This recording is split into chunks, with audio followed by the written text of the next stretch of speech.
మిత్రులకి వందనాలు. మనం ఈరోజు తెలుసుకునే అంశము షెడ్యూల్డ్ కాస్ట్ కానీ, షెడ్యూల్డ్ ట్రైబ్ కానీ, లేదా బ్యాక్వర్డ్ క్లాసెస్ కానీ వీళ్ళు మతం మారినట్లయితే జనరల్గా మనకు తెలిసినటువంటి అంశం ఏంటంటే బ్యాక్వర్డ్ క్లాసెస్ కానీ, ఎస్సీ కానీ, ఎస్టీ కానీ హిందూ మతంలో కానీ, సిక్కు మతంలో కానీ, బౌద్ధ మతంలో కానీ ఉన్నట్లయితేనే ఈ రిజర్వేషన్లు, ఈ కులాల పరంగా వస్తున్నటువంటి రిజర్వేషన్లను పొందే అవకాశం ఉంటుంది. ఒకవేళ మతం మారినట్లయితే రిజర్వేషన్లు కోల్పోయిన సందర్భాలు చాలా ఉన్నాయి. ఇటీవల కాలంలో ముఖ్యంగా షెడ్యూల్డ్ కాస్ట్ పైన, షెడ్యూల్డ్ కులాలు ఎవరైతే ఉన్నారో వాళ్ళు దేశవ్యాప్తంగా కూడా పెద్ద మొత్తంలో క్రైస్తవ మతం లేదా ఇతర మతాలలోకి కన్వర్ట్ అవ్వడము, మరి ఇతరత్ర కొంతమంది మీద కంప్లైంట్ చేయడం, ఈవెన్ ఎమ్మెల్యేలు ఎంపీల మీద కూడా వాళ్ళు షెడ్యూల్ క్యాస్ట్ కాదు మతం మారింది కాబట్టి వాళ్ళ రిజర్వేషన్ అంటే రిజర్వ్డ్ వర్గాలలో పోటీ చేయొద్దని చెప్పేసి ఇలాంటి అనేకమైనటువంటి అవి. తర్వాత ఉద్యోగాల భర్తీలో కూడా ఈ మతం మారినందువల్ల రిజర్వేషన్లు కోల్పోయే పరిస్థితులు కొన్ని ఉన్నాయి. అయితే దాని మీద ముఖ్యంగా ఇప్పటివరకు ఉన్న సుప్రీంకోర్టు జడ్జిమెంట్స్ కానీ, మన రాష్ట్రపతి ఉత్తర్వులు 1950లో ఇచ్చినటువంటి ఉత్తర్వు ఏం చెప్తున్నది అనే అంశం చాలా ఇంట్రెస్టింగ్ టాపిక్. ఇది చాలామందికి కూడా తెలియదు, తెలుసుకోవాల్సినటువంటి అవసరం ఉన్నది. ముఖ్యంగా ఇటీవల మనకు మహమ్మద్ సాదిక్ వర్సెస్ దర్బరా సింగ్ గురు, ఇది పంజాబ్కు సంబంధించినటువంటి ఒక ఎమ్మెల్యే మీద, అతను షెడ్యూల్ కులం కాదు, ఆయన ఎస్సీ నియోజకవర్గంలో పోటీ చేసి గెలుపొందింది కాబట్టి అతని యొక్క ఎమ్మెల్యే ఎంపికను రద్దు చేయాలని చెప్పేసి వేసినటువంటి జడ్జిమెంటు. ఈ తీర్పు ఏంటంటే ఇదేంటంటే ఈ అభ్యర్థి ఏమో సిక్ మతంలో ఉన్నాడు, ఇతని తల్లి తండ్రి ఏమో షెడ్యూల్ కాస్ట్, షెడ్యూల్ కులాలకు చెందిన వాళ్ళు దాని తదంతర కొన్ని రోజు వాళ్ళు షెడ్యూల్ కులమైనప్పటికీ క్రైస్తవ మతంలో ఉన్నారు తల్లి తండ్రి. ఇతను మాత్రము సిక్కు మతంలో కొనసాగుతున్నాడు. ఇతని షెడ్యూల్ కాస్ట్ అనేది సర్టిఫికేట్ చెల్లదని చెప్పేసి పిటిషన్ ఇది. కానీ సుప్రీంకోర్టు ఏం చెప్పిందంటే ఇతను షెడ్యూల్ కాస్ట్లో ఉన్నాడు, ఇతను సిక్కు మతంలో ఉన్నాడు కాబట్టి ఇతను ఎస్సీ సర్టిఫికేట్ వ్యాలిడ్ అని చెప్పి తీర్పులు చెప్పడం జరిగింది. అదేవిధంగా కొన్ని Guntur medical college versus Y Mohan Rao ఒకటి, తర్వాత కైలాస్ సోంకర్ వర్సెస్ మేదేవి, తర్వాత KP Manu versus scrutiny committee of verification of community certificate, తర్వాత Marri Chandrashekar Rao versus dean GS medical college.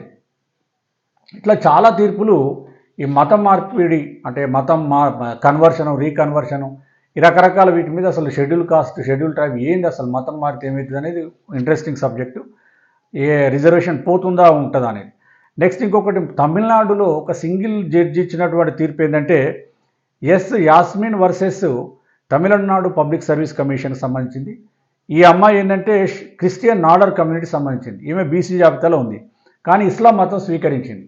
ఇమీడియట్గా ఆమెకు సర్టిఫికేట్ రద్దు చేయాలి, ఆమె నువ్వు ఓసీగా ట్రీట్ చేయాలని అక్కడ హైకోర్టు ఇవ్వడం జరిగింది. బీసీ సర్టిఫికేట్లు అసలు ఎస్సీ ఎస్టీ బీసీలలో ఎవరైనా మతం మారినట్లయితే మనకు రాజ్యాంగం ఏం చెప్తున్నది, మన చట్టాలు ఏం చెప్తున్నాయి, ఏమైనా గవర్నమెంట్ ఆర్డర్స్ ఉన్నాయా లేవా, వీటి మీద సుప్రీంకోర్టు హైకోర్టు ఆర్డర్స్ ఏ విధంగా ఉన్నాయో డిస్కస్ చేద్దాం. మనకు ముందుగా schedule caste, schedule tribe. Schedule కాస్ట్కి సంబంధించినటువంటి షెడ్యూల్ కులాల జాబితాలో మనకు రాజ్యాంగంలో ఆర్టికల్ 341 కానీ 342, 341 ఏమో షెడ్యూల్ కాస్ట్కి సంబంధించింది, 342 షెడ్యూల్ ట్రైబ్కి సంబంధించినటువంటి. అయితే మతం యొక్క నిబంధన అనేది మనకు రాజ్యాంగంలో లేదు. కానీ షెడ్యూల్ కాస్ట్ ఆర్డర్ 1950లో షెడ్యూల్ కులాల జాబితాను ప్రకటన చేస్తున్నప్పుడు రాష్ట్రపతి ఉత్తర్వులలో ఏం చెప్పిందంటే ఒక కండిషన్ పెట్టింది. షెడ్యూల్డ్ కులంలో రిజర్వేషన్ ఉండాలంటే, షెడ్యూల్డ్ కులంలోనే కొనసాగాలంటే ఖచ్చితంగా వాళ్ళంతా కూడా మొదట హిందూ మతం లేదా సిక్కు మతంలో మాత్రమే ఉండాలి. ఆ మతాలు తప్ప వేరే మతం కనుక వాళ్ళు కన్వర్ట్ అయితే ఇమీడియట్గా వాళ్ళు ఒక ఎస్సీ సర్టిఫికేట్, ఎస్సీ రిజర్వేషన్ కోల్పోయే అవకాశం ఉంది. దాని తర్వాత కొంతకాలం తర్వాత బౌద్ధ మతాన్ని కూడా చేర్చడం జరిగింది. అంటే ఈరోజు ఉన్నటువంటి రాష్ట్రపతి ఉత్తర్వులు కానీ, సుప్రీంకోర్టు హైకోర్టు తీర్పులు ఏం చెప్తా ఉన్నాయంటే ఏదైనా వ్యక్తి, మహిళ లేదా పురుషుడు షెడ్యూల్ క్యాస్ట్గా కొనసాగాలంటే, షెడ్యూల్ కాస్ట్ రిజర్వేషన్ పొందాలంటే ఖచ్చితంగా అతను హిందూయిజంలో కానీ, సిక్కిజంలో కానీ, బౌద్ధిజంలో కానీ ఉండాలి. వాళ్ళు ఏ మతం మారినా కూడా వాళ్ళకు ఈ రిజర్వేషన్ కోల్పోయే అవకాశం ఉన్నది. మరి దీని మీద కన్వర్షన్ అండ్ రీకన్వర్షన్. సరే, కొంతకాలము హిందూ మతంలో ఉన్నాడు, ఎస్సీ సర్టిఫికేట్ తీసుకున్నాడు, అనుభవిస్తూ ఉన్నాడు. మరి తర్వాత క్రిస్టియన్ మతంలోకి కన్వర్ట్ అయినప్పుడు ఇమీడియట్గా వాళ్ళకు బీసీకి వస్తుంది. మళ్ళీ రీకన్వర్షన్ కావచ్చు అంటే రీకన్వర్షన్ చేసుకోవడానికి కూడా అవకాశం ఉన్నది. అంటే షెడ్యూల్ కాస్ట్ రిజర్వేషన్ మతానికి సంబంధించినటువంటి కన్వర్షన్ కానీ రీకన్వర్షన్ కానీ దీని మీద government of India guidelines orders ఇప్పటికే లైవ్లో ఉన్నాయి. అంటే ఒకటే సింపుల్గా ఒకసారి క్రైస్తవ మతం తీసుకొని లేదా ఇంకా ఇస్లాం మతం తీసుకొని ఇంకా పార్షియన్ మతం తీసుకొని ఆ మతాలలోకి పోయినా మళ్ళీ ఈ హిందువుగా కానీ సిక్కు కానీ బుద్ధిజంలోకి వచ్చే అవకాశం ఉంటుంది. ఇమీడియట్గా మళ్ళీ వాళ్ళకు షెడ్యూల్ కాస్ట్ రిజర్వేషన్ సర్టిఫికేట్ కూడా రిజిస్టోర్ అయ్యే అవకాశం ఉంటుంది. మరి షెడ్యూల్డ్ ట్రైబ్కి సంబంధించినటువంటి ఏంటంటే షెడ్యూల్ ట్రైబ్కి సంబంధించినటువంటిది ఎలాంటి మతానికి సంబంధించినటువంటి నిబంధన లేదు. షెడ్యూల్డ్ ట్రైబ్ అయి ఉండి వాళ్ళు ఏ మతంలో కొనసాగినా ఆ హిందూ మతం కానీ బుద్ధిజం కానీ క్రిస్టియన్ కానీ ఇస్లాం కానీ ఏ మతంలోకి చెందినా కూడా మారినా కూడా వాళ్ళ యొక్క సర్టిఫికేట్ అంటే స్టేటస్ మారదు. వాళ్ళ షెడ్యూల్ ట్రైబ్ అదే విధంగా కొనసాగే విధంగా ఇప్పుడు ప్రస్తుతం ఉన్నటువంటి చట్టాలు కానీ తర్వాత ప్రస్తుతం ఉన్న రాజ్యాంగము మరి షెడ్యూల్ ట్రైబ్కి సంబంధించినటువంటిది ప్రెసిడెన్షియల్ ఆర్డర్ కూడా అదే చెప్తా ఉన్నది. మరి బ్యాక్వర్డ్ క్లాస్ మరి గవర్నమెంట్ ఆర్డర్స్ కూడా ఏం లేవు. షెడ్యూల్ ట్రైబ్ వాళ్ళు అనేది షెడ్యూల్డ్ తెగలు ఏ మతంలోనే కొనసాగవచ్చు. వాళ్ళ షెడ్యూల్డ్ ట్రైబ్ రిజర్వేషన్కి ఎలాంటి దోకా లేదు. తర్వాత బ్యాక్వర్డ్ క్లాసెస్ సంబంధించినటువంటి కూడా ఇప్పటి వరకు బ్యాక్వర్డ్ క్లాసెస్ సంబంధించి ఏ మతంలో ఉన్నా కూడా వాళ్ళ BC status, BC certificate, BC reservation ఉంటుంది. వాళ్ళు ఏ మతంలో పోయినా పర్వాలేదు. మళ్ళీ రీకన్వర్షన్ సపోజ్ హిందూ క్రిస్టియన్ ఇస్లాం ఏ మతంలోకైనా కన్వర్ట్ అవ్వచ్చు. మళ్ళీ ఒరిజినల్ మతానికి కూడా రావచ్చు. వాళ్ళ సర్టిఫికేట్ కానీ వాళ్ళ రిజర్వేషన్కి ఎలాంటి దోకా లేదు. నేను ఇప్పుడు చెప్పినటువంటి సైటేషన్స్ ఇవి మీకు డిస్క్రిప్షన్ బాక్స్లో కూడా పెడతాను. ఇవే కాదు ఇంకా పదుల సంఖ్యలో జడ్జిమెంట్స్ ఉన్నాయి. మనకు ఎగ్జాంపుల్ ఒకటి మీకు ముందు చెప్పింది మహమ్మద్ సాదిక్ వర్సెస్ దర్బారా సింగ్ గురు అనే ఇష్యూ ఏంటంటే మహమ్మద్ సాదిక్ అనే అతను ఎమ్మెల్యేగా షెడ్యూల్ కాస్ట్ నియోజకవర్గంలో పంజాబ్లో ఎన్నిక కావడం జరిగింది. అతను ఎన్నికను రద్దు చేయాలి, అతను ఎస్సీ కాదు అతను ఓసీ అని చెప్పేసి అతనికి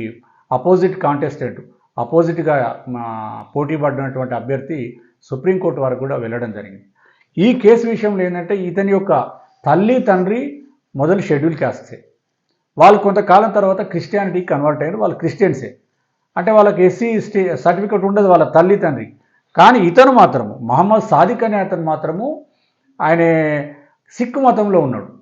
ఆయన షెడ్యూల్ క్యాస్ట్ అయ్యి సిక్కు మతంలో ఉంటున్నాడు కాబట్టి అతను ఎస్సీ సర్టిఫికేట్ చెల్లుతుందని సుప్రీంకోర్టు చెప్పడం జరిగింది. అంటే సింపుల్గా ఒక వ్యక్తి ఈరోజు కానీ రేపు కానీ మాపు కానీ ఎప్పుడన్నా పరీక్ష పెట్టినప్పుడు స్క్రూటినీలో అతను షెడ్యూల్ కాస్ట్ అయి ఉండి షెడ్యూల్ కులానికి చెందిన వాడై ఉండి అతని యొక్క మతము హిందూ మతం లేదా సిక్కు మతం లేదా బౌద్ధ మతంలో ఉన్నట్లయితే అతని యొక్క సర్టిఫికేట్కి ఎలాంటి ప్రాబ్లం ఎలాంటి సమస్య లేదు, రిజర్వేషన్ కూడా కొనసాగించవచ్చు.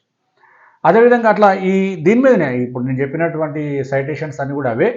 మరి షెడ్యూల్ ట్రైబ్కి అయితే ఎలాంటి మత నిబంధన లేదు, ఏ మతంలో అయినా ఉన్నా పర్వాలేదు.